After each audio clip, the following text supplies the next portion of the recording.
In the wake of the Charlie Kirk shooting, political violence has gone mainstream. The number of people celebrating his murder was completely shocking to me and many other people in America. Although it wasn't a total shock, as people were celebrating assassination culture when Luigi Mangione killed CEO of United Healthcare, Brian Thompson. The virtual bloodlust is seeping into the physical world, and things feel like they're spinning out faster and faster. Can we walk back from the edge of the cliff, or will the algorithms toss us off? Let's talk about it tonight. This is Real America with me, Bridget Phetasy.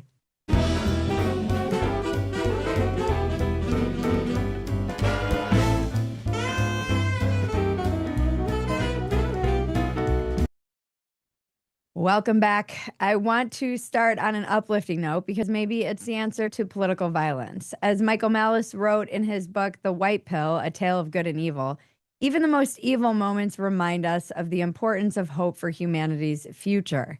I'm looking for that hope a lot lately. Okay, so hold on to that hope as we look at how bad things have gotten. Political violence started way before the assassination of Charlie Kirk. I mean, any of you who lived through the 60s know this, or the 70s, or the 80s, or 90s, or the 20th century, really, and 2001. You get my point. We all know that it stretches back even further. One could argue that America itself is the product of political violence, but we shouldn't be this saturated in it. We expect it now. The pattern is impossible to ignore. The targets multiply, the motives get political, the line between online rage and real world attack disappears. A sitting member of Congress shot in the head, a House whip nearly killed at baseball practice, a governor targeted for kidnapping, a mayoral candidate almost assassinated, a CEO executed in the street, a governor's mansion firebombed, two diplomats gunned down, a state representative and her husband murdered in bed, two assassination attempts on Trump, and a national conservative figure shot dead on stage. That's just the last decade and a half, and that's not an inclusive list by all means. Political violence is growing by the day, and it probably won't be getting better anytime soon. You probably saw that new NPR poll where 30% of Americans now say political violence may be necessary to get the country back on track. That number is up 11 points since last year. Nearly a third of the country thinks violence might be the answer. According to a new Skeptic Research Center survey on American support for political violence, there was a lot of really great information in this poll. Around 1 in 3 younger adults, Gen Z and millennials, expressed support for political violence. Support for political violence was highest among those identifying as politically very liberal.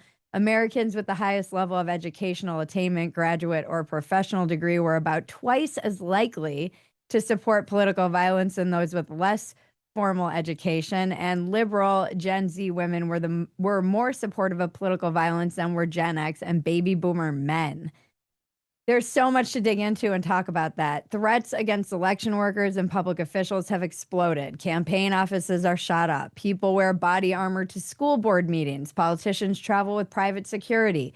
As we come to do this show tonight, there was a big story about a man who was going to had all kinds of explosive in his car.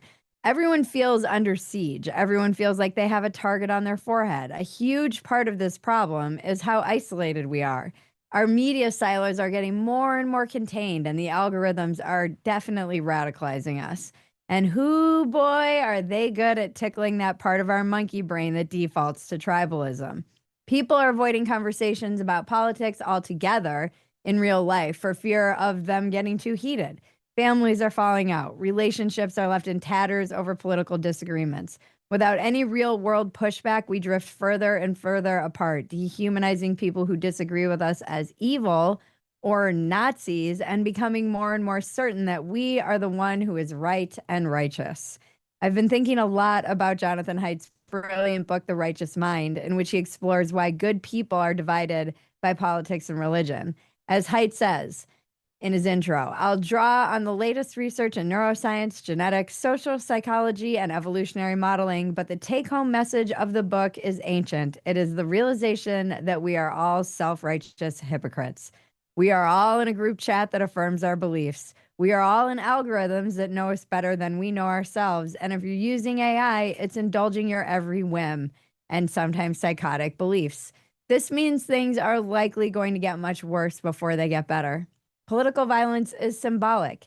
Even if a generation only experiences one act of political violence, it leaves its imprint on them for the rest of their lives. Political violence is an attack on political freedom. It's in the fear of showing up to a rally and suddenly the First Amendment loses its power. It's the security detail at every event, in the way public life has become a risk assessment. If we keep deciding that words are useless and only violence can fix America, then the experiment is already over. Because once politics becomes a battlefield, the only question left is who's still standing.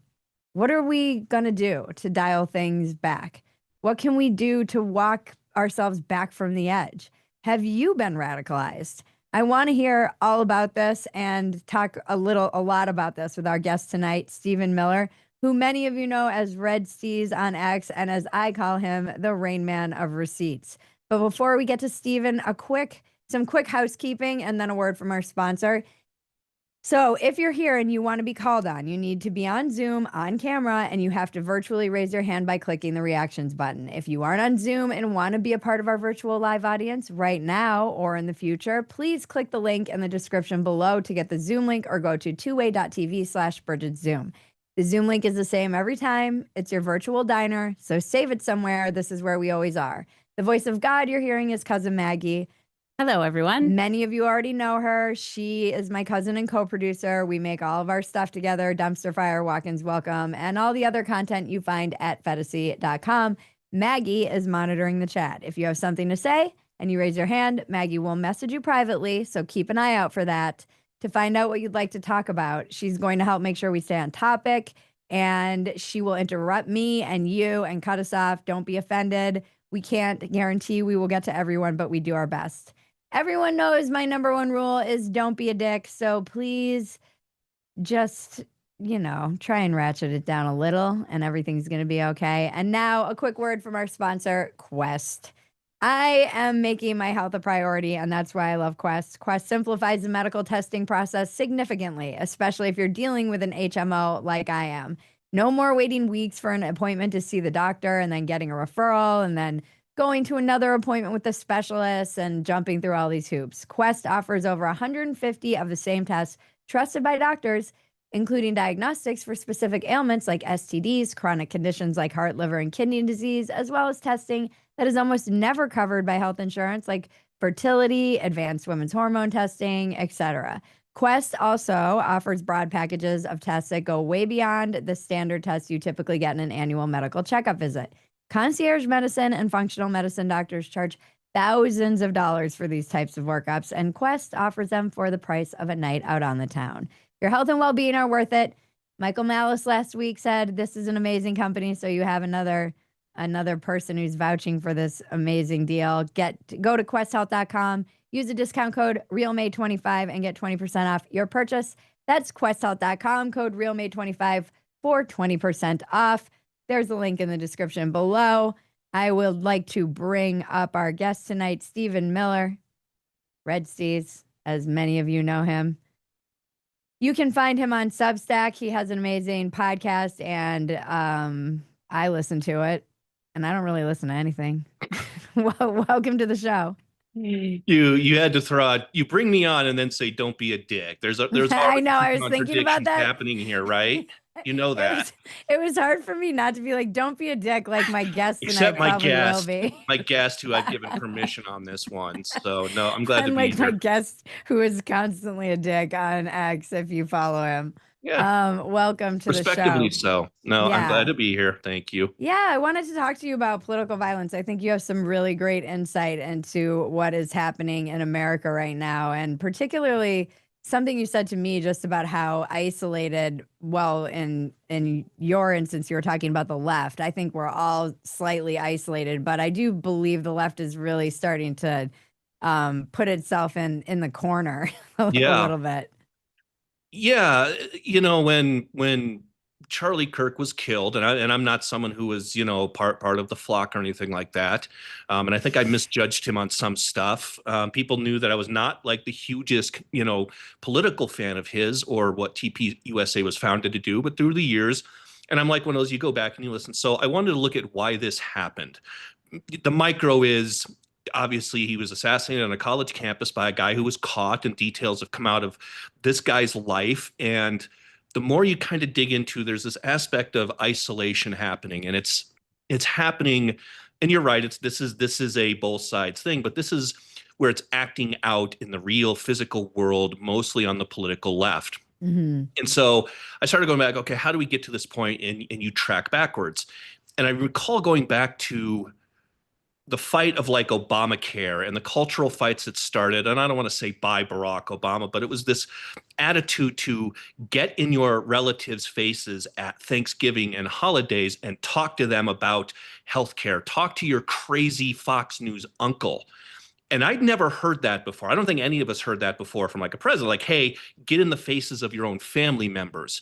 And to me, that really was kind of a seed that sprung this giant asshole of an oak that we're all trying to figure out how we uproot now. And this just festered and festered and festered and festered and festered. And then, of course, Trump comes in, and he kind of is that kind of blunt object himself. And there was almost this ultimatum happening in the real world, which is, if you're MAGA, I don't want anything to do with you, even if you're my family or my friend. If you're kind of a raging campus leftist, I don't want anything to do with you. I don't want my nephew coming home to Thanksgiving wearing a keffiyeh and lecturing me about Palestine. But really, really is when you look at who is withdrawing the most, it really falls along the lines of the political left.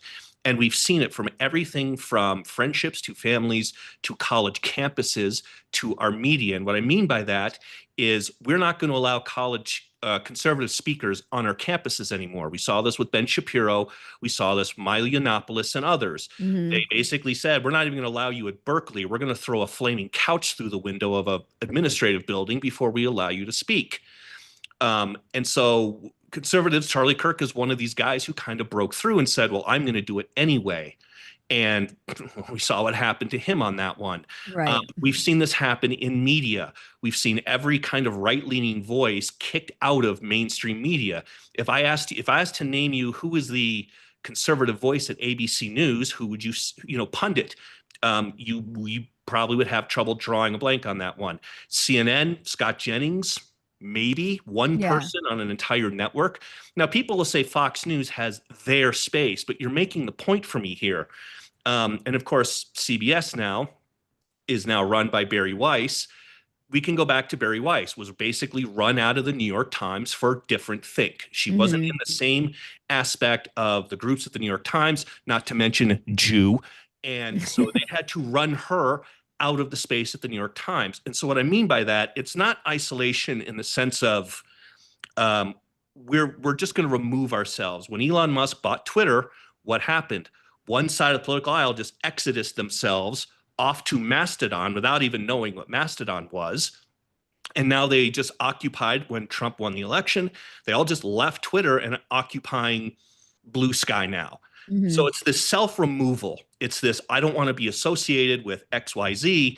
And in doing so, we're losing the conversation with people who disagree with us. And there is a clip of Charlie Kirk where he's on a campus and someone says to him, why are you here? And he goes, I'm just here to talk to people. Little antagonistic, but in his nice kind of big dorky way. And he said, when we stop talking to each other, that's when fights happen. That's when wars happen. That's when assassinations happen. And Yeah. so you do see this withdrawal. And one problem with the political left right now is they don't have power. They don't have political power. So when Trump wins, they say, instead of staying in spaces, online spaces, real spaces, debate spaces, we're just going to withdraw. We're out of here. We're leaving. We're taking our ball and going home. Hmm. And that has led to, you're kind of seeing this spill out into a real world aspect to where there is violence that's happening. When you look at it, the micro, look at what we know about the assassin himself. This kid, I don't really care about the politics of the family, but this kid was a 4.0. He was on a scholarship. He goes to school. He drops out of school. We don't know why. He gets involved with Discord groups online, which is a big part of this as well. We know about his roommate, don't really care about that aspect of this just yet, complains that his family is all hard MAGA, then shoots Charlie Kirk by basically repeating online epitaphs about Charlie Kirk, saying that some hate can't be negotiated. So somewhere along the line, this was an individual who dropped out, got isolated, became radicalized to the point to where he was going to attempt this act, and then unfortunately succeeded on this. And so we look at this culture that's being created, and I do think it's been encouraged in several parts of online. Algorithms we can talk about. I think that's harder to prove than some things. But really, it's kind of this withdrawal of culture. And we've seen it everywhere from campuses. Like you said, conservatives, we don't want you on college campuses. These are our spaces. If you attempt to come to on a campus, we're going to tip over your tables. We're going to threaten violence on you. We've seen this in public spaces in places like Portland, where journalists try to cover protests outside of a federal building, and they're threatened with violence. And in some cases, they are assaulted. And so it is this withdrawal and being isolated into our own echo chamber. We're going to go over here, and we're now going to just talk to each other. A fascinating aspect of something that's happening on Blue Sky right now. As your fellow poltergeist, I'm the guy that throws on the rope and runs into the light to go see what's happening over there. I have people working the bellows to, pull me out. You're doing the real journalistic work. Yeah, right. So there's this thing happening called Black Sky now, which is it's like its own feed off of Blue Sky, and you can guess what it's mainly about. And now you have people who are even isolating on Blue Sky, isolating into a thing called Black Sky. And there's this whole debate over there about, is this racist? Is this segregationist? You guys are cutting yourselves off even further from being cut off. And so it's a phenomenon that is going on, and it's been ramped up in the last 10 years. And I think we are at that inflection point that you can only withdraw so much before you realize you have nowhere else to go. And that means going forward, but fighting your way back. And again, with the violence that we're seeing, I don't know the motives. This individual that you just mentioned, that was caught outside the Catholic Church in DC for the Red Mass, where 3 Supreme Court justices were attending, including legislatures. He's caught with like 200 different incendiary devices in his car. Kind of think we can glean a motive off of that. And so at least right now, I do take kind of not a personal offense, but I do take a little bit of an intellectual offense with the idea that it's both teams right now. It's not. And they really are. You can feel like the media Hassans and all of these guys, they're begging for like a white red-hatted hick shooter to kill a Democratic led. They're begging for this right now. It's like, please just let us off the mat. And that's another kind of sick part of this. So, yeah, I think there's something to what I've noticed a lot is that the left kind of had this domination forever. Culturally in all the spaces. And then as they went more and more insane, there was this decade where things got crazy, people got quiet, and then this 2024 happens, and now everyone's going, fuck you, we don't care anymore. And they're having to argue their case, and they're not great at arguing their case because they haven't really had to. There are all these memes going around right now, and I did this years ago on Twitter. I said, if there's a celebrity who's not openly talking about politics, they're conservative. And I had so many of my celebrity friends text me and be like, well, thanks for outing me, Bridge.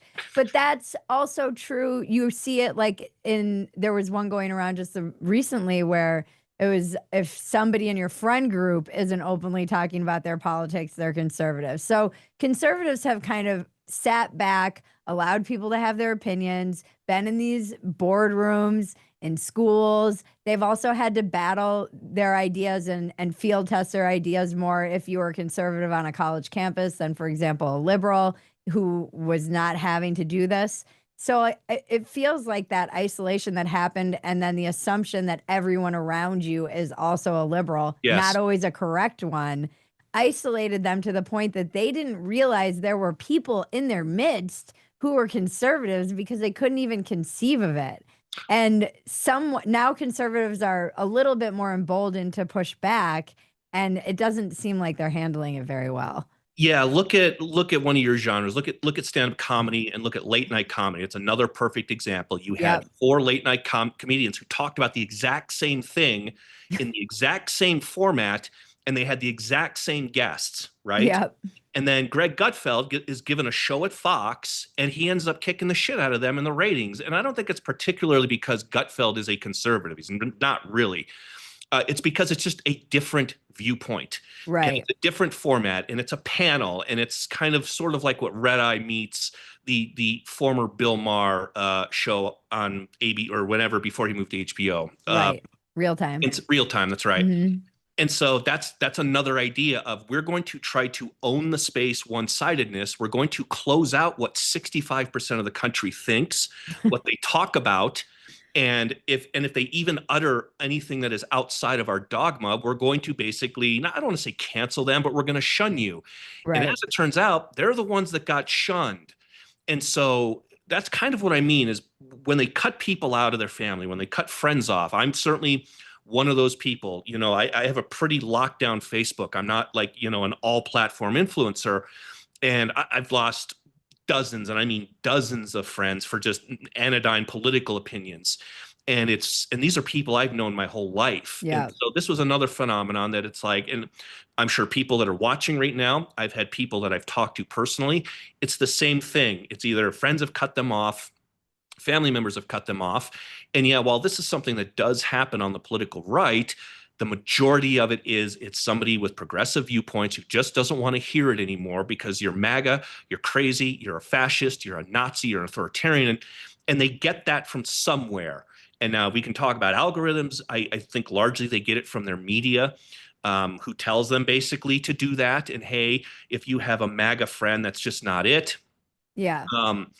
But like I said, it's a phenomenon that goes down to, I can guarantee you people who have their hands up right now and want to talk about this, they probably know someone, whether it's Oh, a friend yeah. or a family member.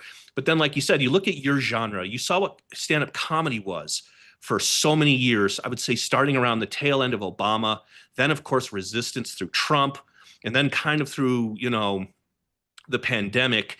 There was a reason why like we were getting Hannah Gadsby shoved down our throats, right? But now you look at where it is and you look at the most popular comics and it's Shane Gillis. Yeah. It's Nate Bargatze, who are just kind of like normal everyday dudes. Yeah. Nate Bargatze in one of his specials had kind of a funny, he doesn't directly address it, but his attitude is kind of like, I would love to talk about climate change with you and I'd love to try to save the planet, but I can't remember what day garbage day is. Yeah, exactly. And Yeah. these guys are the most, and Shane Gillis was a guy who was kicked off Saturday Night Live. Why? I don't think like the rest of you. I made some, off-color funny jokes on a podcast. And the interesting phenomenon about this is the more they try to isolate those individuals, the more powerful those individuals go on to become. And that Mhm. is why Shane Gillis got such a following. It's like, oh, you don't want to put him on SNL? We'll go see him over here.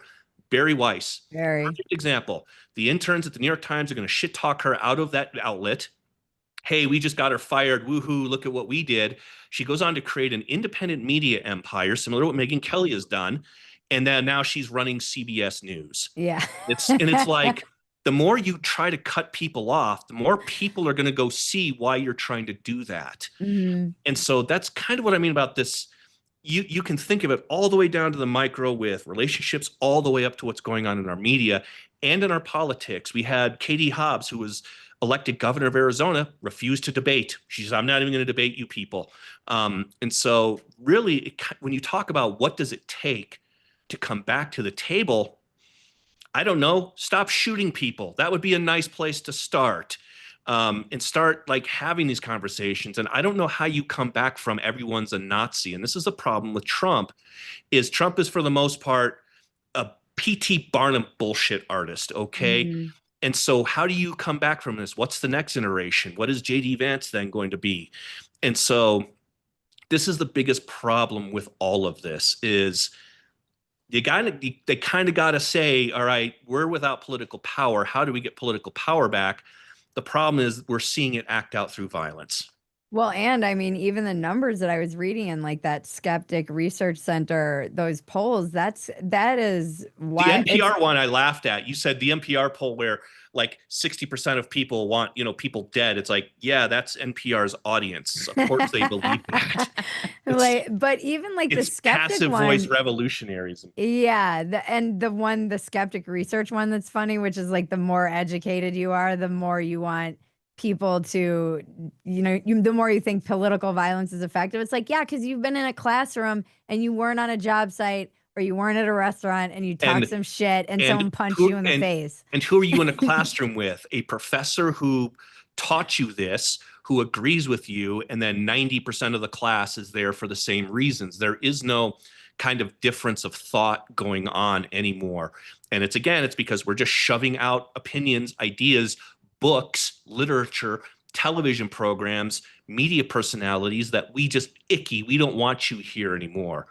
And it Mhm. really has, it's a huge problem. And it's one of these things that I think I've identified, and Yeah, I don't know. The problem is they killed the guy who was doing that. I know, and he was really good, like that. I also think more importantly, one of the things I've been really contemplating a lot is how the left I keep saying talking about but the right. I wrote this piece for Spectator. Like there is no too far left in America. It's just Right. like you can just go as far left as you want and do whatever you want. And they'll be like, but the right, and be worried about there's no one going, but the left, as No. we should be. And the left has not been good at policing their extreme. I don't know. I think Charlie was actually pretty good glue and somebody who seemed to moderate the different factions of the right that you kind of see are and in the midst of what seems to be a civil war at the moment. It, And we don't have a functioning left right now at all, which is very bad for this country. We need them to like get their shit together and stop killing people. And on the right, it seems to be unraveling a little bit too. And I'm hoping that they can. I don't know. What are your thoughts on this? We have some hands too, so we'll get to you guys in a sec. yeah, I mean, like I said, I mean, something that's, an example that's been going around is, we were trying to be nice about things. And I know people are going to say, but Trump and other, no, there's spaces on the right that exist without Trump. Hello, I'm one of them. Okay. I'm not a Mhm. Trump voter. That doesn't mean I'm going to abandon things that I think and go join the fucking bulwark or anything. Right. And so you had this big kind of dorky Christian guy, with the goofy smile and then all the t-shirts and everything. And that's the guy you decided to take out. Well, when you do that, you're left with the other guy. And Mhm. that is what I think the political right is trying to work through. And even Mhm. now, like the most violent like the political right got was making polite phone calls to employers of people. And it's kind of like how you can sit there and say that's still as bad as burning entire businesses down. I don't see how people buy this. Yeah, And I don't think so they do. I mean, I loved you said I think you said it on Twitter. You were saying after Charlie when people were like, "Oh, they're calling people's employers and they're telling them that they're cheering for his murder," and you were like, "This is their mostly peaceful protest, guys." yeah, this Like is this is how white people with jobs riot. Okay. On their lunch break, they scroll Twitter and then make a phone call. And in no world other than like our media and our like the New York Times is making a phone call to a business worse than burning that whole business to the ground. yeah. And it's because they romanticize violence, and that's another part of this. Luigi Mangione is another part of this. Yeah. We can talk about Kirk, but I mean, the guy walks up to a dude, shoots him on the sidewalk, and he's instantly celebrated by figures in our media, Yeah. which then leads. It wasn't so much okay, Taylor ends fine, but then that leads to a discussion by somebody like Jake Tapper on CNN. Well, is healthcare a problem in this country? I don't Yeah. know. And even that kind of excusing opens the door, just opens the door slightly enough Yeah. to say, well, we should have a talk about healthcare. If CEOs are going to be getting shot, maybe they should change things. And, Yeah. and that's the kind of mainstream. You talk about the mainstreaming. Well, what does that mean? It's that kind of stuff. And I'm not saying that the ladies of The View are any paragons of journalism, But they were the first ones to go, he might have had a point here. And then, of course, you get the deification of him on spaces like Blue Sky and stuff like this. And I mean, that was kind of the first one. And then, of course, we've seen the assaults on people like journalists in places like Portland. And this to me was always the problem. We had that incident a few years ago where Richard Spencer, an avowed white nationalist, is being interviewed, and a guy just walks up and slugs him on camera. And they all, like, journalists celebrated it, everyone celebrated it. And the problem some of us went was, yeah, but you think everybody is Richard Spencer. Right. And so, like, that became an issue. And so they tried to do Captain America and Indiana Jones. And it's like, yeah, but you think everybody is that. Even Charlie Kirk, like, you're out here calling all of us Nazis and fascists. And as a guy who shares a name with, a guy in the Trump administration, let me tell you what kind of few weeks it's been for me. Yeah, not fun. No. That's probably why I took a little bit of an icky taking to someone that, I used to respect a lot, which was David French. And that one kind of got under my skin. We don't need to talk about it, but that one is this, 4 days after Kirk is murdered. It's, well, your side has bad people too. Yeah, but they're not out loading magazines and shooting bullets. Not yet. Not yet. That's what worries me. Yeah, it does feel. Somebody online said, maybe it was you. Someone said the Civil War has already started. Only one side is shooting. That wasn't me.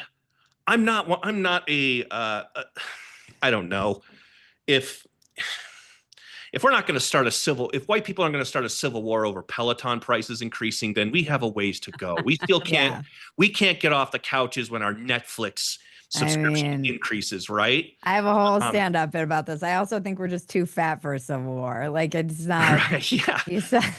You saw the, like, Texas Rangers or whatever, the Texas guys, and everybody's dunking on them. I'm like, you guys, I'm not too worried about this. Yeah, if you can't run. If you follow me, I'm no fan of Dave Smith, but his monologue after Charlie Kirk is like, you guys went and killed the nice guy. He's like, there's militias in Idaho, who are completely off the grid, who are just waiting for that go signal. And that's an elaboration. And it's kind of one of maybe the only joke I've heard that guy tell in months.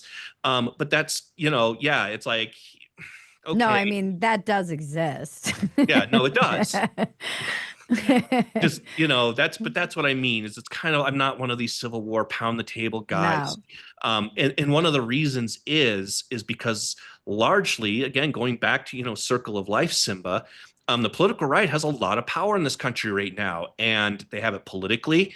I think they have a swing to it culturally. And I'm not talking about, conservatives getting shows on Netflix or anything like that, but you have, and I don't want to say the political right, but again, comedy is a good example of this, is guys like Shane Gillis, who's, not conservative. He's not a political guy, but he pokes fun at everybody. That's mostly what people want. I saw your post the other day where it's like, I'm a comedian and I just kind of want to get back to being stupid, Yeah. And that's the same thing, is I think people just want to pull back. Yeah. So when you see some of these phenomenons, you see Gutfeld has higher ratings than Kimmel. You see Bargatze selling out arenas over again. Like I said, I don't even know where Hannah Gatsby is in Australia. I assume draping herself in a keffiyeh, I guess, probably. So there is kind of this cultural swing, but that's primarily the reason why the most rioting that people on the right did when they took out pretty much the most influential conservative in a decade is they lit a bunch of candles and sang songs. It is indicative to the parallels you see between how Israelis acted in the wake of October 7th and how the Palestinian sympathizers acted. Is you had them gathering silently, holding vigils, very similar optics. And then, of course, we saw yesterday, giant Palestine flags in the streets of New York City. And so, yeah, I want to get to some people, but let's talk to some people. But before you get off, remind me to talk to you about Jon Stewart's monologue recently, where he was like, what did he do this time? Oh, he was just like, he went all outraged and he was like, you don't own the flag. There is no real America, which, you know what I would say to him then? Prove it. Well, it bothers me because they retreated from all of that. It wasn't like Yes. we took it. Right. They were I was saying this the other day, if you put up a flag, an American flag at a certain point in LA during like 2020, 2021, you were basically saying, hey, come burn my house down. Yeah. Come burn. Or at the very least, like people would be like, well, that's where the Nazi lives. And Jon Stewart probably gave the most heartfelt monologue after 9/11. Yeah. I watched that live. I still remember that. And you're right. That's such a great point. It's like we didn't take anything from you. You just decided that it's a colonistic hate symbol steeped in institutional racism and whiteness. Right. And it's like, okay. Like, I'm not going to take it down. I'm not going to like whatever. And that's, you guys have been screaming defund the police. We weren't the ones who like took the police as the the right wasn't the ones that were like, these guys are ours. It was very much like this is the whole thing that drives me insane, because as a liberal who wrote multiple articles saying you guys are pushing people away, you're not listening to your normie default voters for like fucking 10 years. And then now they're like, wow, well, I guess you guys are all racists and Nazis, and I can't believe you guys just like, we didn't do no self-reflection. But let's bring someone up. All right. It drives me crazy. I'm going to bring Season up first. Uh-oh. That noise is my dog having a reverse sneeze. It's not a shock collar. I promise. You okay? Hi, Season. Hello. Hi, Season. Okay. He's good. No shock collar needed. Hi, Susan. Season. It's Season. Season, I'm sorry. I've gotten Susan my whole life. I'm sorry. Actually, my husband's name is Thad, so he always gets called Chad. So when we were going to get married, we were going to send out wedding invitations for the wedding of Susan and Chad. And my parents were just like, don't you dare. We'll not pay for anything. And we're like, why? Everybody calls us that every way. Besides, our friends will know who we are. So I'm kind of at a point, like, so I'm going to just lay it out. I don't generally tell people what I do for a living because they roll their eyes, fall asleep, or don't understand. I'm a code enforcement officer, which means I go around telling people they have to cut their grass, remove junk cars from their yards, fix their house. Bridget, cut her off. Is this for like HOA? Yeah, I don't talk to feds. I'm sorry. I'm just an ordinance officer. So these are all ordinances that have been voted on and have been put into place. And it's less powerful than an HOA person or whatever they do. I don't know. But so since I've had this job, and I'm an idiot, and I live in the community where I do this, which has been nothing but dangerous the last 7 years. Ever since Charlie Kirk was shot, I've had to involve the police now. I've been threatened every week of my work for the last 4 weeks by people. People have gone off their fucking rockers since he got shot. For what? So just me doing my job. So okay, I send you a notice. I tell you have to reattach your gutter because it's hanging down. The mailman might get cut, that type of thing. And they'll send me a message telling me to never fucking come to their house again. And if they do, they're going to do X, Y, and Z. And so I then have to report it to the police. And then the police have to get involved. And half the time they do it in a way so that they know it's not a direct threat and the police can't do anything. So today when I went to a house, the lady left a sign out for me that said, stop looking over my fence, you fat fucking cunt, fuck you, go fuck yourself. And she knew I was going to be there and she timed it. So she knew when I was coming back to the house, she left that for me. I had to report it to the police. That was just today. So I've experienced this now for the last 4 weeks, and it's been escalating since Charlie Kirk was shot. So is it specifically associated with him? Like, are you telling people to take down the giant 12? No, it has nothing to do with that. It's just generally like everything's just ratcheted up, right? It's just the temperature of people right now. So in 2021, it was the same way, right? So like I almost quit my job in 2021 because I had people hitting me with their cars, and I was in like an ex-police interceptor because they were mad that I was even in their neighborhood. People were super aggressive in 2021, and that was when all the COVID shit was going on, and people were super mad about the masking and stuff. So I can always tell what the temperature of the country is based on my job and how people are treating me. And it cuts across all different lines. People are just angry. They're stabby, as I call it. And I also have, it's a problem. I have to wear a safety vest to work. I'm out by myself. So do I, and I work from home. And I don't go up. People have come up to my house. I have cameras all over my house. They've threatened my children. Like, it's been just doing this job. But like, what I don't know is, and this is something you just said, was how can we come back? And like, my whole thing is like, I don't know how we can come back, like you were saying, when we don't share the same definitions for things, right? So like last week, somebody mentioned white nationalism. And that to me is annoying because I've heard it at my church, which is just going full progressive, used during sermons multiple times by my pastor. And I love my pastor, but he has TDS and it's bad. And it's eked into the sermons. And so now when I hear people say white nationalist, I know, he knows that there are, 2 conservative families left in the church now. They've all been driven out. And when you say that, you know how we're going to kind of interpret that as like, you're punching down at us. Like, we know exactly what you're saying.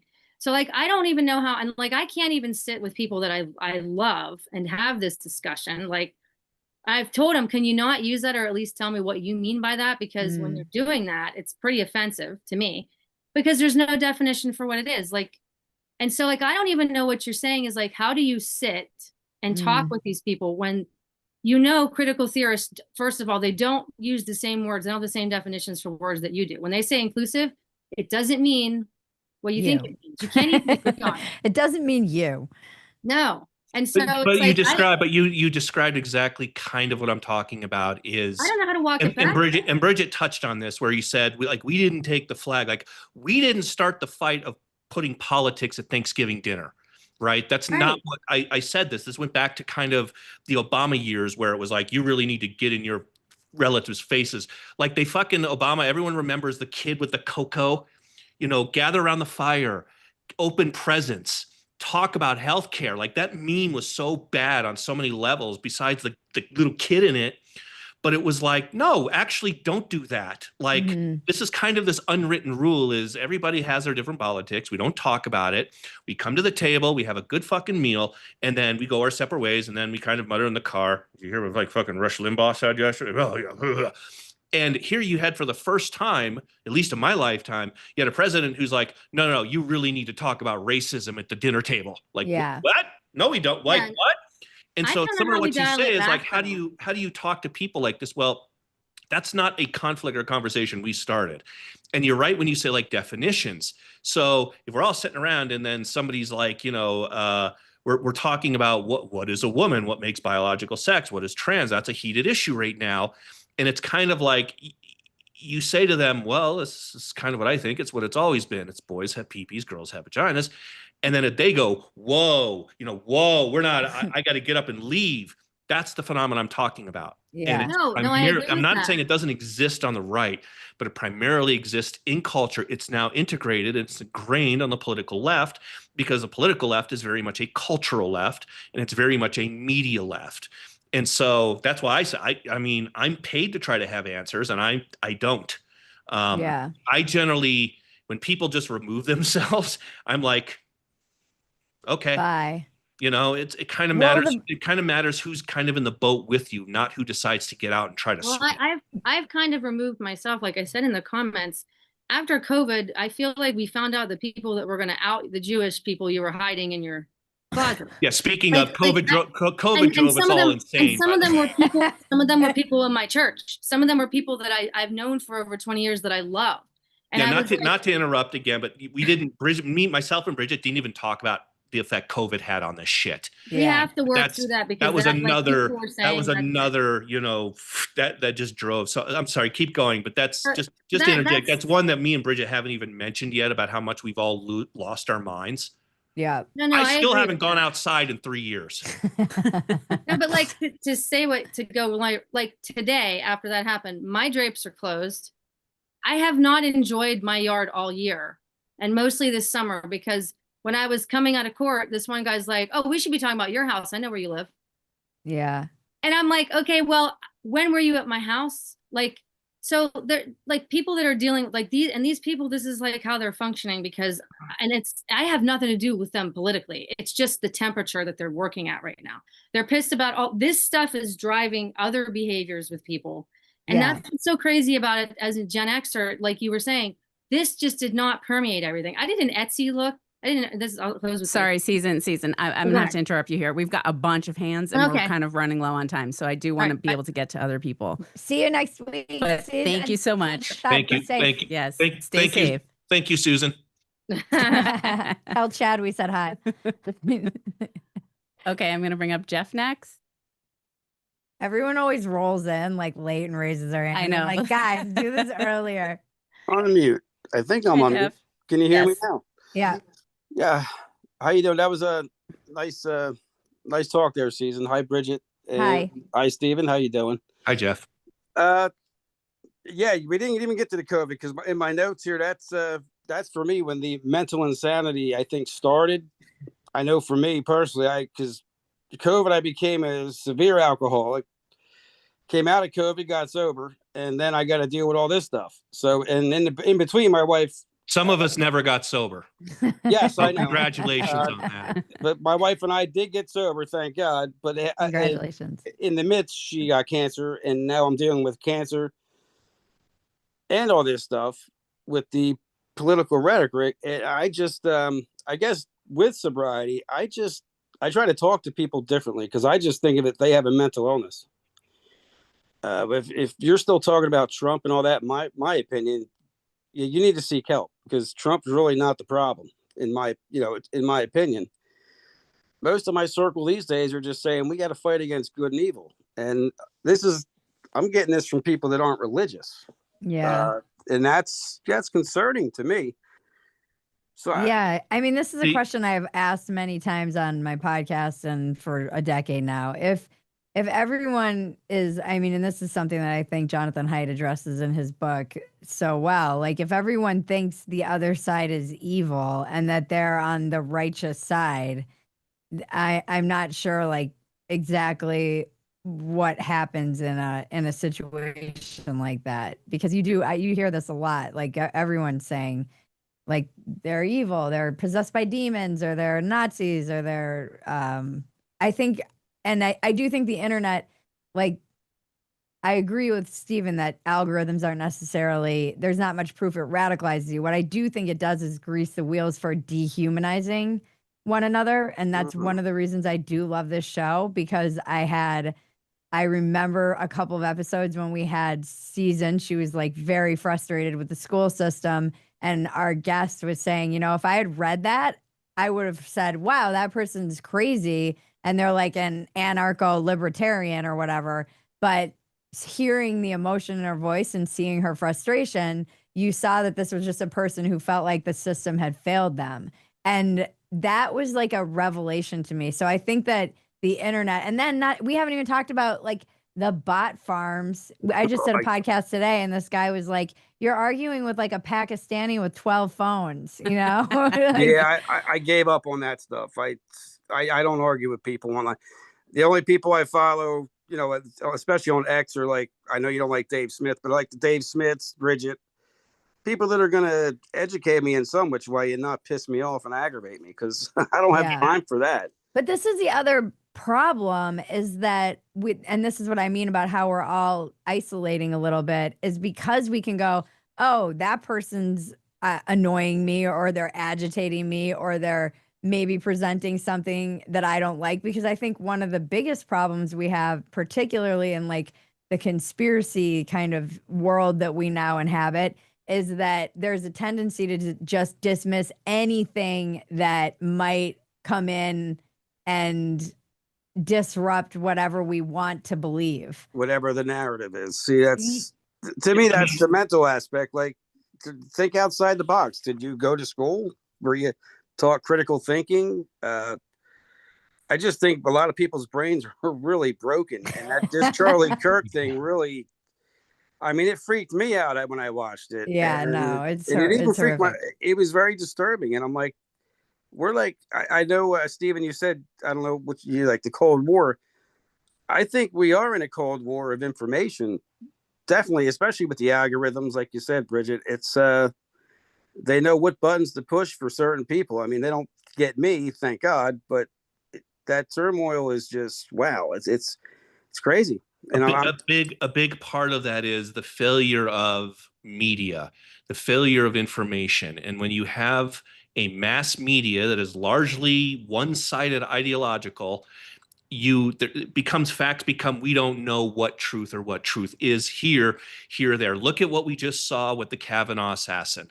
I played the audio of Peter Alexander on the Today Show labeling the Kavanaugh would-be assailant, as a she and a woman and a her.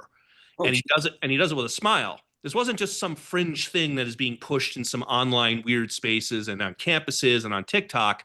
Here was NBC News telling you with a straight face that the person who tried to assassinate 3 Supreme Court justices was a woman. And then you have the whole other side going, there's nothing about this person that's a woman other than he says he is. Yeah. So when you have a media, and I know this sounds cliche that it's a little Bill O'Reilly when I'm railing on the media, but that's when they stop trafficking in basic information and basic facts, that splinters everything else. People say, I can't trust what I'm seeing on CNN. I can't trust what I'm reading in the New York Times. I'm going to go to Facebook and I'm going to at least listen to Alex Jones because at least he's entertaining. And maybe there's some stuff that he's saying that is true. And it's a large part of what led to Donald Trump's ascendance is we don't believe you anymore. And that's what led to, like you said, these information vacuums. You are right about the kind of Cold War of information because people just gave up. It's like you just kind of prove that. You say, I don't really watch or listen to people that are adversarial. I listen to people I think are going to educate me. If you know or don't know anything about me, I wrote for National Review for about 7 months. I've written for Fox News. I wrote for the New York Post. I wrote with Spectator with Bridget for a while. I haven't read any of those outlets in maybe 5 years. I'll check them when articles come up. But like Charles Cook, I think is one of the most intelligent people in conservative media. I haven't read anything he's written in 2 years. I don't go to these outlets. I don't watch Fox News. I do read Mother Jones. I do check in on the Bulwark once in a while. I do read adversarial media because, one, it's important to know, and I get that my role is a little bit different than yours, but it's important to know what they're thinking. It's important to know what they're saying. Part of that is so you know how to counter it. Part of it is so you're informed about all the shit that they're saying. Part of it's like, okay, where am I off on this? Is the GOP, is healthcare a huge blind spot right now for the Republican Party and the shutdown? Yeah, probably. And I get that I'm wired differently. I'm not telling you to go do that because I don't want you to kill yourself. And I get that I grew up in that internet culture and I grew up surrounded with people that were different than me and like these weird hipster Britpop circles. But I am, this is part of the problem is we've said, I'm just going to listen to stuff that affirms what I believe. I'm going to retreat to my social circle. That could be online. It could be reality of people that will repeat the things that I like because it's just more comfortable than conflict. And as someone who's just been labeled by a former colleague as a conflict entrepreneur, I kind of take the opposite view of that. So I'm not telling you to go watch MSNBC for anything other than Schadenfreude on election night, but it is kind of important to just drop in. And I would also suggest more than anything else, liberal authors. Read books, read people who have taken time to spell out their arguments, not people who, throw a firebomb on blue sky or in real life. And that's all part of this. And that's the diversity of thought. So that's just kind of my 2 cents is, yeah, I haven't clicked on a National Review piece in 4 years, I think. So I will definitely check you out, and I'm going to leave with the what the heck was I going to leave with? I don't even know what I'm going to leave with. I'm going to leave with, hey, what's your tattoo, real fast? What's your tattoo, real fast? Which one? The one that we can see, right, like here. That? Nope. Oh, sure, that one. Real fast. What is it? What does it mean? That's just a devil face. Okay, see, here we go. The devil gesture. That was back in my 20s. Well, that's going to be on Media Matters. I know. Thanks, time, thanks, Jeff. Thank you. All right, I'm going to bring up Randall next. You still on camera, Randall? There you are. Hi, Randall. Unmute you. What's a tattoo? That's Satan. I'm unmuted. You had to go there. Hi, Bridget. Hi. Yeah, I'm really reluctant to. I tend to be private, so I'm kind of reluctant to come on. But I feel like I have something important to share. So I know most of the topic people have been sharing a lot of firsthand experiences. So I want to invite you mentally to get in a hot air balloon with me, and we're going to zoom out a bit. Nope. So I think that the internet is having the effect in the world today that is an echo, or actually an amplification of the effect that the printing press had on Europe 500 years ago. So I look at the pre-printing press Europe, the role of the Catholic Church was similar to the role of mass media in the 20th century, centralized media, radio, television. And then the internet was like the introduction of the printing press.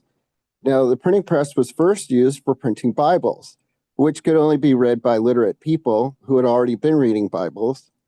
And that's similar to how the internet was first used by engineers and scientists. But then it started being used for both of them. Each of them started being used for public communication.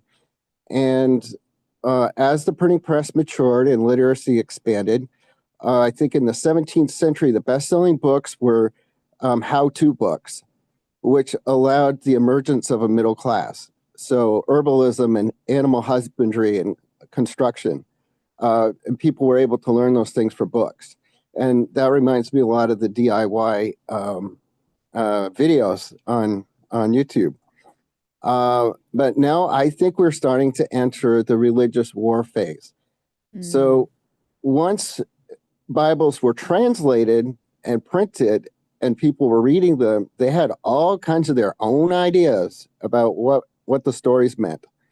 And they weren't relying on a centralized authority anymore to interpret them for them. And then people started identifying with one narrative or another, and we had these religious wars. Ultimately, the solution to that, as I see it, was the emergence of the Enlightenment. And so my question is, it's a rhetorical question, how long is it going to take for the next equivalent of the Enlightenment to come about?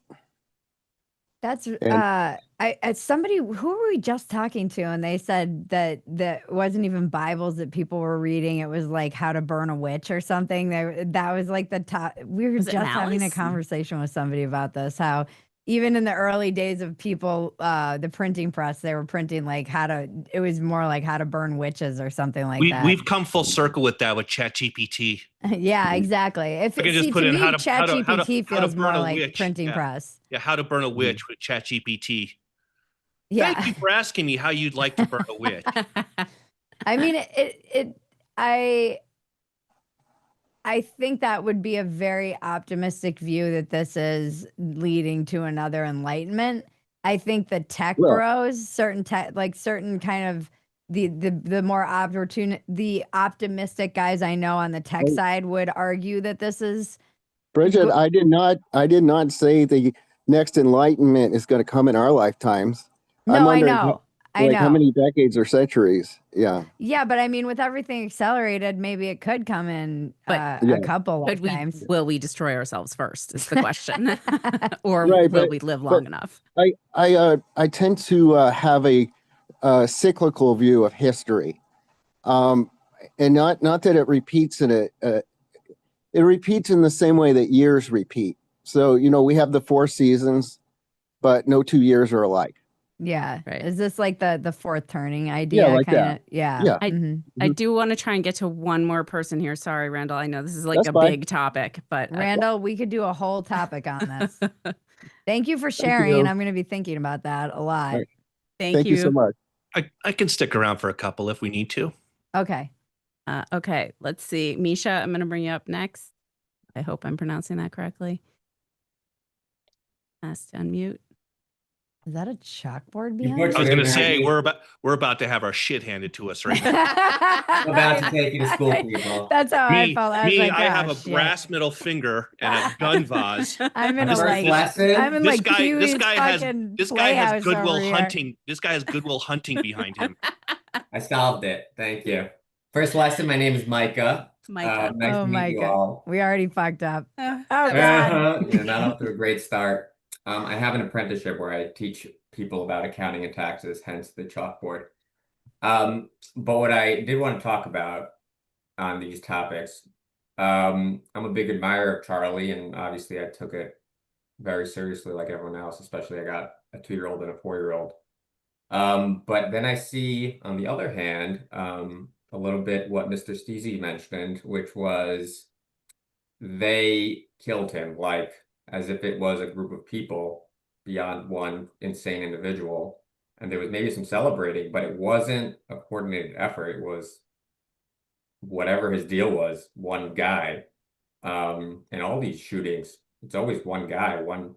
So we could like talk about the insanity of people celebrating it or whatnot, but it's not like the left got together and took him out. I always get nervous about the overbroad generalizations of the left took people out, or the left's doing this, the left's doing that. I mean, they're all individual people. We could talk about a culture or a movement or whatever, but broad generalizations make me nervous.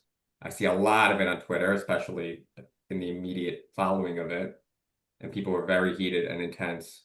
And it raised the temperature a lot. Obviously, the admin's been like that a lot. But yeah. Yeah, I agree too. It's like a lot of it, there's a little bit of the like, whenever there's a shooting, you want to be like, it's the guns. And you're like, well, it was also one individual crazy person that did this. And I try not to. Yeah, I understand what you're saying. Like the idea that it was one individual who did this. And I actually think too, with a lot of these shooters in particular, their politics are much harder to track. I went down these like crazy rabbit holes after the Annunciation shooter, and it was like, you know, like the trans cults and like all of the meme culture and the Discord, and all of these young Gen Zers are like, oh, it's very boomer to try and track this on left or right because they're just steeped in internet culture in general, and it's not as simple. But they're I don't think we can just ignore the culture that is celebrating this stuff either. You know, that there's like I was much more shocked by the response to the healthcare than I was Charlie, because this was just like a guy going to work, and he was he's not a famous person. He wasn't putting himself out there by all. He was a civilian, essentially, just going to his job. And it was shocking to me how many big people in media were saying really great things about him and getting behind this culture of like assassination. And people that I would have debates with people about this who were like, yeah, but the healthcare and like death by spreadsheet. This is what I kept hearing. Like death by spreadsheet is no different than death by, you know, cold-blooded murder. I'm like, well, that we've got to make a distinction there, don't we? I mean, so I think where I qualm with this is you could argue that it was the individual unless it was the people who reveled in the fact that it happened. And I don't want to get too personal giving the anniversary, Micah. Would you say that the individuals that committed the atrocity on October 7th in Israel were those individuals, or were they working on behalf of an ideology? I would blame their specific organizations. I tend to be careful there too. Always say Hamas, not Palestinians. Right. I have. But here's where I would say, okay, how many Palestinians condemned Hamas? And I'm sure, don't get me wrong, I'm not making an assumption. I'm sure there was a good chance, but since then, and this is kind of a parallel. And the reason I bring this example up is I'm someone who have argued that Gaza is the progressive left's omni cause right now. It's the thing that they all are kind of basing all of their other policies on. And you're seeing the reaction to Charlie Kirk almost identical to what happened on October 7th is they're not us. Then we blame the victim. And you say, well, he shouldn't have been there in the first place. And oh, by the way, he's committing a genocide against trans people. He's committing a genocide against black people. He wanted the overturning, and they're justifying why it happened. And this is why, while, you know, pedantically, I agree with you, but if they all would have condemned the shooting of Kirk, then I would agree with you. And we condemn this individual. But this is also a guy who put the language of that movement on the bullets that killed him. And so, yes, I would say in principle you're right, but kind of what Bridget was saying, you're seeing the celebration of the act. And that's a choice. These are people who choose to put out these statements. They choose to put out the TikToks. They choose to put out that. Now, are they part of the violent activist movement that we see, coming through certain aspects? No. And I've said this on my podcast. We've seen kind of a rash and increase of trans violence. And I always hesitate to use the trans community because I don't think it is that. We've coexisted with trans individuals forever. I've had friends and people that I've co-worked with, and none of them have ever been on that. So I even hedge on that. But you are seeing this kind of rash of stuff that's coming out of the woodwork. Something is encouraging that. I don't think that this is just kind of a crazy lone wolf thing that's happening because of the rise of it. And so, yes, I like agree with though. you it's personally. Like seeing shootings of the left every day. Like people are making it sound like this happens every day. Like how many left-wing political shootings have there been? Maybe 10? It's not like it happens every day. There are also people just saying like they got him like right after it happened. It's like people were like excited to, I mean, even now you see a lot of theories about being coordinated and nonsense about that. But people want I never bid on any of that stuff. I'm kind of careful on what sure. but I also grew up in kind of like what Bridget, I grew up in those online subcultures and stuff like that. I was kind of, born in a lot of that stuff internet wise. So when we say when I say that it's this pushing it, it's largely the reason is it's because of the idea that you're not taking credit for it, but you're victim blaming the guy that was shot. And you're basically trying to justify the shooting itself. That's a choice. And that's what drove a lot of the anger in the online, which was 2 days after it happened, you had disinformation being spread all over media about who was responsible for it. Was a right winger, was a left winger. And then as more facts came out, we realized that this guy seemed to be very personally driven by narratives that he experienced, both either with his roommate or his romantic lover, whatever that might be. And a lot of that is pushed by the ideology that we see. And so when you say it was just kind of like one crazy guy, I think we're past the days of Lee Harvey Oswald here, where it's one guy who just decided to go out and do this. And especially when, they're carving sayings on the bullets. And Luigi Mangione did the same thing. And then we have copycats of what happened to the ICE facility in Portland. And that's one that just got lost in the mix. That one's out of the news. And this is someone who was writing the same kind of language on the bullets. So whether or not it's localized crazies, it is part of a movement. Now, what that movement is, I think we're all, kind of like up in the air about that. I hear. That was all very good points. I just get nervous from the right kind of unleashing themselves and then blaming such a large swath of people who have such a big mix of views. I mean, I've seen a lot of people condemn the Kirk stuff, and obviously, unfortunately, they qualify it, and people were dying for him to be a right-wing ideology person, which was gross. But yeah. I mean, I think what was shocking to me was how many I think what was shocking to me was how many normies were reaching out to me talking about how they were appalled by what they were seeing on their social media. So I didn't hear about people celebrating online from my media circles. I heard about it first from my friends and family members who were seeing it on their social media sites. And that was surprising to me. Usually it's like, I'll see something and then I'll be like, is this really representative of what's actually going on the ground? Or is this just a couple of people that like libs of TikTok found and now everybody's talking about this one piece of media? This was more grassroots, where I was hearing about it from lots of friends and family members, and then it was being reflected also online.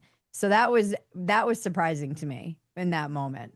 Like I had friends and family members who were like, I've had to unfollow like 10 friends because they're just openly like, yay. And so the permission structure that allows this is. Are you saying that you just isolated some people? I didn't. They were telling me. Oh, they did. Okay. Yeah, they were telling me that they were like, I just can't have this. Like, I didn't even know this person felt this way about me. Like they were saying if they feel this way about him, what do they think about me? So that was interesting to me. That was an interesting moment for me when it was like, it's usually reversed. So thank you though so much. It's good to see you and meet you. Please come back and join us anytime. Thank you, Micah. Thank you, guys. I'll do better about generalizing, although I'm a comedian and generalizing is really fun. I probably won't. All right. Well, what do you want to do? I think we should probably wrap. We're 10 minutes over. We've got more hands, but we're not going to be able to get to everyone. Yeah. That's my fault. No, you're totally fine. No, that's why I don't do TV hits anymore. I just keep doing this, and then they just cut me off and go to break. We love the conversation, Right. and we love everyone and all of the things you had to say. Sorry we couldn't get to everyone, but that happens sometimes. Yeah. Yes. Just come back and talk to us next time. We'll be here next week, right? I think we're here next week. We are here next week. Yeah. Unless they're all here to see me. We're not. That could. Yeah. I want to be like, does anyone have a burning desire? You know, like, does anyone like have to get something off their chest? Well, Curtis had one point that we can bring him up real fast. Yeah, let's bring Curtis up. Zoom should do double hands. Okay. Yeah. Curtis, I'm going to bring you up real fast. Okay. Let me unmute you. He's a regular. And we make sure our regulars get served. Uh-oh. Hey, can you guys see me? Yeah. Oh, okay. Yeah. Quickly, I'll make the point just to push back. I think Mike, I think his caution is important, but I'll just point out that, Ben Shapiro, Charlie Kirk, these people have enormous security teams every time they speak on campus. That is not an accident. It's because it's a well-known risk to them. So it's not that it's one person. It's that the universities foment this type of violence, I believe, and it's because they are likely to get attacked and do get attacked every time they go to talk. The other point I wanted to make, I just think a lot of this violence, it's just the logical endpoint of this deep narcissism. I mean, we've seen people that are so narcissistic about their viewpoint that they believe that a priceless painting can be ruined for it, that you should stop an entire bridge of traffic for it, that you can go to a Trump rally and make it violent, so the news will report how violent Trump rallies are.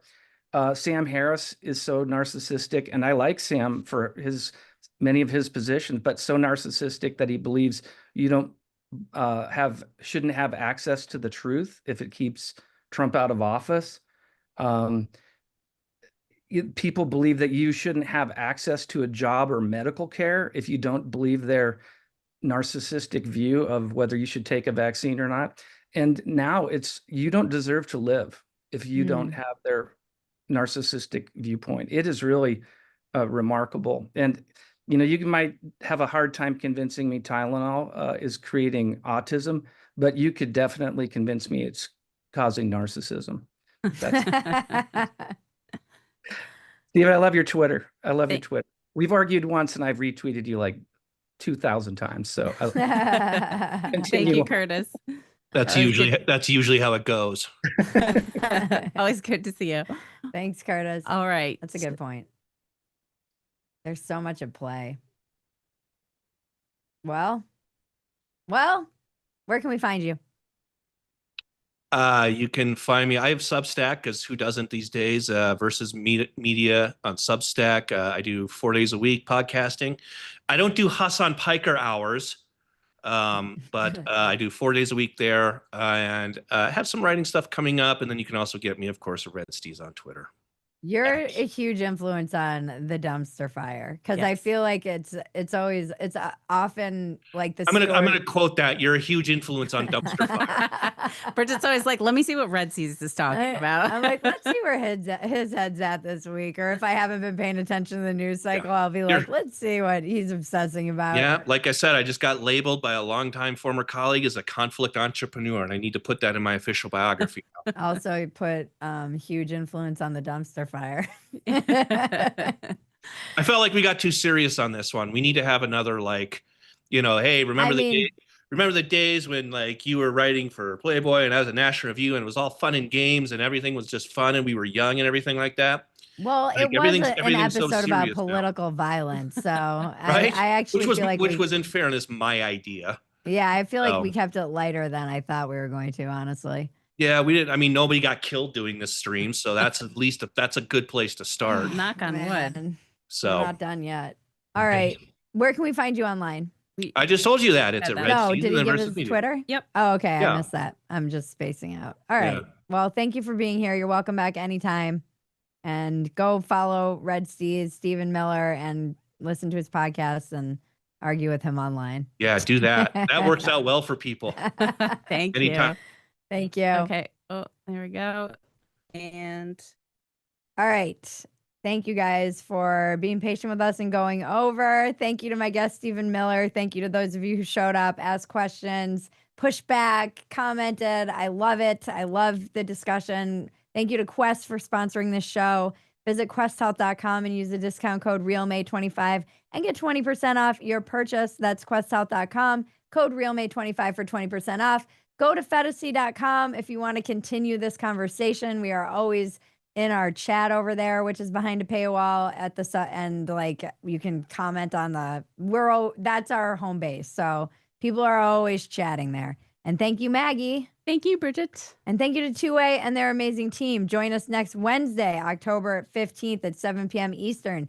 If you're with us on Zoom, it's the same link every time. If you have suggestions for topics you want me to cover, please put them in the comments below or come into Phetasy.com and let us know what you want to hear about, guests you might want to have, and let's keep doing this, guys. Thank you for getting real with me. I'm Bridget Phetasy. Don't forget to tip your server.